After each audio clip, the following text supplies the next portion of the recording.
बहुत सारी आजमाइशें तुम्हारी होने वाली है आने वाले वक्त के अंदर।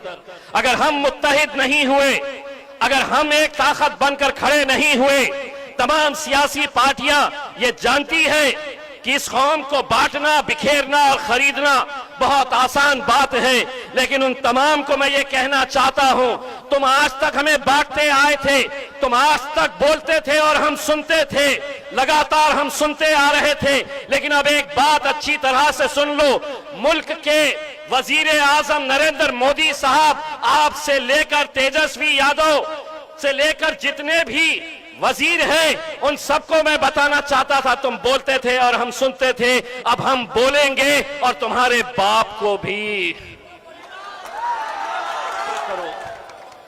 लोग कहते हैं कि असदुद्दीन अवैसी साहब इतना कड़वा क्यों बोलते हैं? वो इसलिए बोलते हैं कि तुम्हारी तकलीफ अगर किसी ने समझी है, किसी ने जाना है, तो वो बैरिस्टर असदुद्दीन अवैसी साहब। इसीलिए पिछले कितने सालों से लोग इन्हें कहते हैं कि आप जाते हैं तो भड़काऊ भाषण करते हैं, आप जाते हैं तो आपकी जबान इतनी तीखी क्यों होती है? असद साहब उन्हें बस एक ही बात कहते हैं, तुम्हारे सोच के सांचे में ढल नहीं सकता, जबान काट लो, ये लहजा बदल नहीं सकता।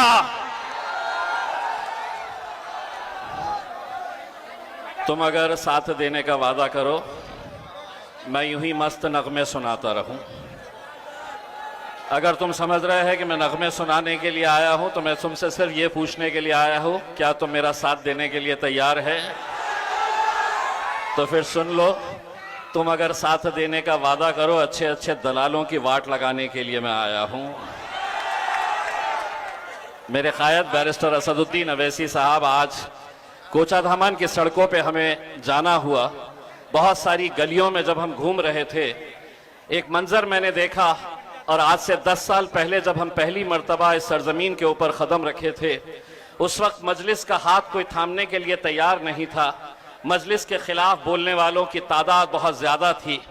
आज अल्हम्दुलिल्लाह जिस किसी रास्ते से गुजरते हैं, बुजुर्ग लोग खड़े रहकर पतंग छाप और असद साहब के लिए जो दुआएं देते हैं, वो शायद इसलिए मुमकिन हुआ है कि आज पिछले 10 सालों से जो बैरिस्टर असदुद्दीन अवैसी साहब ने सीमांचल के अंदर जो लगातार मेहनत की है, उसी का नतीजा है कि आज हमारी माओं और बहनों को बोलने की जरूरत नहीं पड़ती है।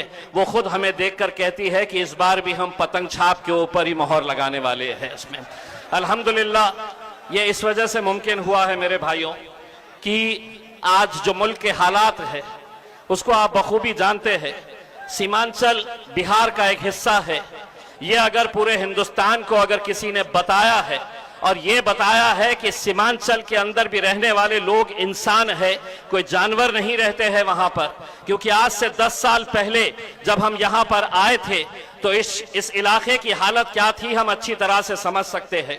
लेकिन लगातार 10 सालों तक बैरिस्टर असदुद्दीन अवैसी साहब ने हिंदुस्तान के सबसे बड़ी अजीम, सबसे बड़ी टेंपल ऑफ डेमोक्रेसी लोकसभा के अंदर, पार्लियामेंट के अंदर, उन्होंने इस इलाके की बदहाली के बार बार जिक्र किया और मजबूरन हुकूमत चाहे कोई भी हो, हर एक को यह दखल लेना पड़ा कि हाँ, हिंदुस्तान के अंदर एक बिहार नाम का राज्य है और इस राज्य के अंदर सीमांचल एक इलाका है जहां पर कोई तरक्की नहीं थी।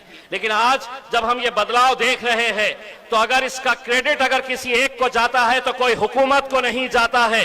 अगर सीमांचल के अंदर अगर आप बदलाव देख रहे हैं तो उसका क्रेडिट सिर्फ और सिर्फ मेरे कायद बैरिस्टर असदुद्दीन अवैसी साहब को जाता है। मेरे भाइयों, आज यकीनन आज मुल्क के जो हालात हैं आप अच्छी तरह से समझ रहे हैं। आप देख रहे हैं कि किस तरीके से हमें हर पॉलिटिकल पार्टी निशाना बनाए हुए है।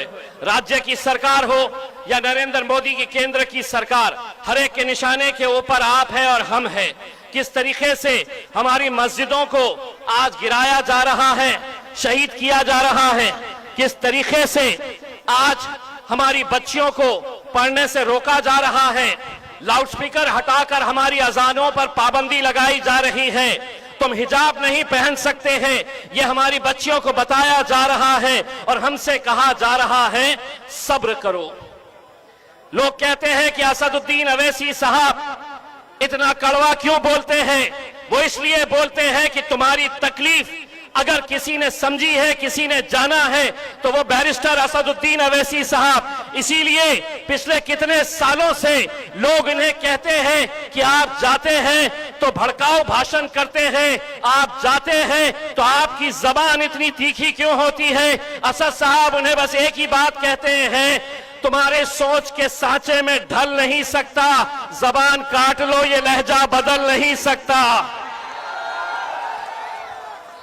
तुम्हारी सोच के सांचे में ढल नहीं सकता, जबान काट लो, ये लहजा बदल नहीं सकता। मुझे भी क्या मोम का पुतला समझ रहे हो क्या? तुम्हारी लौ से ये लोहा पिघल नहीं सकता। लेकिन आज असदुद्दीन अवैसी साहब को नीचा दिखाने के लिए, मजलिस को नाकामयाब करने के लिए तमाम सियासी पार्टी एक मंच पर आ चुके हैं। सभी ने अंदरूनी एक फैसला कर लिया है कि आगे की सियासत, हमारी दुकानें बंद हो जाएगी। अगर असदुद्दीन अवैसी साहब यहां पर अपना डेरा जमाएंगे तो हमारे लिए बड़ा मुश्किल हो जाएगा।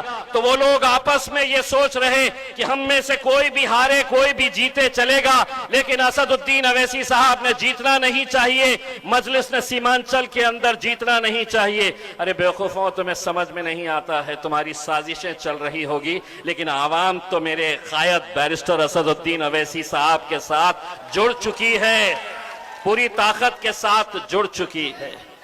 आज हमें इस बात का अंदाजा तो हो रहा है कि आज अल्हम्दुलिल्लाह जिस पार्टी के बारे में यह कहा जाता था, बैरिस्टर असदुद्दीन अवैसी साहब को देखकर लोग ताने कसते थे, मजाक उड़ाते थे और ये कहते थे कि ये अकेला इकलौता एक मेंबर ऑफ पार्लियामेंट है, एक ही सांसद है और जिंदगी भर एक ही रहेगा। लेकिन अल्हम्दुलिल्लाह 2019 से 2024 में जब असदुद्दीन अवैसी साहब पार्लियामेंट गए तो उन 5 सालों के अंदर अकेले असदुद्दीन अवैसी साहब नहीं थे, उनका भाई इम्तियाज जलील भी वहां पर जाकर बैठा था। और जब गए वहां पर तो उन्हें ऐसा लग रहा था कि बोलना, असद भाई के बोलने से वो इतने परेशान थे, इतने तकलीफ में थे। और जब हमने बोलना शुरू करा तो उन्हें इतनी ज्यादा तकलीफ हुई, बोले ये तो बोलते ही थे, दूसरा भी आया है तो बहुत ज्यादा बोल रहा है।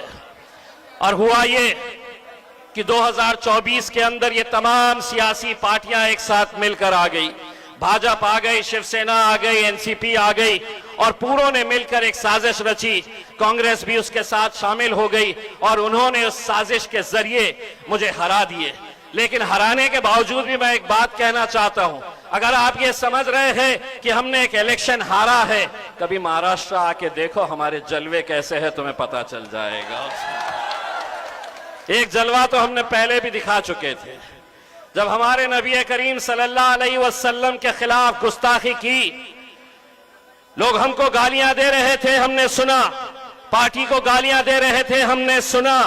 लेकिन जब हद ये हो गई कि हमारे नबी करीम सल्लल्लाहु अलैहि वसल्लम के खिलाफ किसी ने गुस्ताखी की तो हम इंतजार करते रहे सत्ताधारी विरोधी पक्ष के वो मुसलमान नेताओं के, जिन्होंने सिर्फ अपनी कुर्सी की खातिर खामोशी इख्तियार कर लिए थे।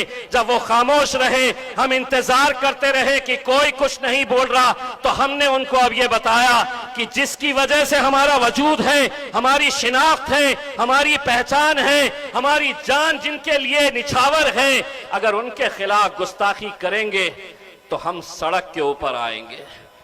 और जब हम सड़क के ऊपर आने का फैसला किए मेरे भाई, सारी हुकूमत, सारी पुलिस, सरकार, प्रशासन पूरी ताकत लगा दिए, ये कहते हुए कि हम तुम्हें इजाजत नहीं देंगे, बंबई तुम जा नहीं सकते, रैली तुम निकाल नहीं सकते।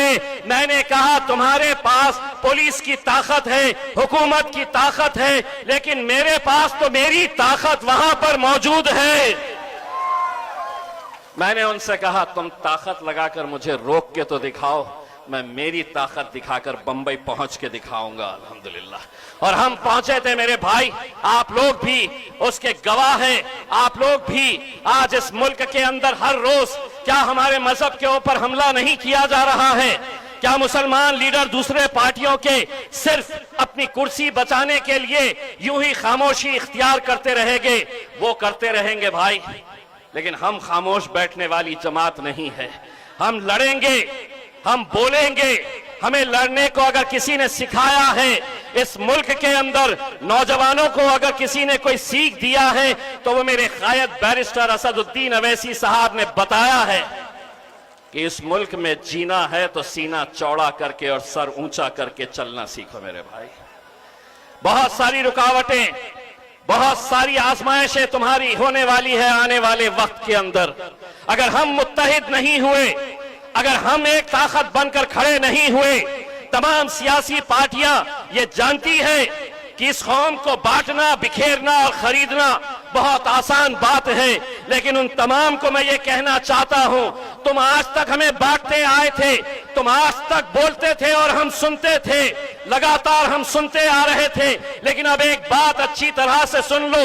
मुल्क के वजीर आजम नरेंद्र मोदी साहब, आपसे लेकर तेजस्वी यादव से लेकर जितने भी वजीर हैं, उन सबको मैं बताना चाहता था, तुम बोलते थे और हम सुनते थे, अब हम बोलेंगे और तुम्हारे बाप को भी, अब हम बोलेंगे और तुम्हारे, बहुत हो गया।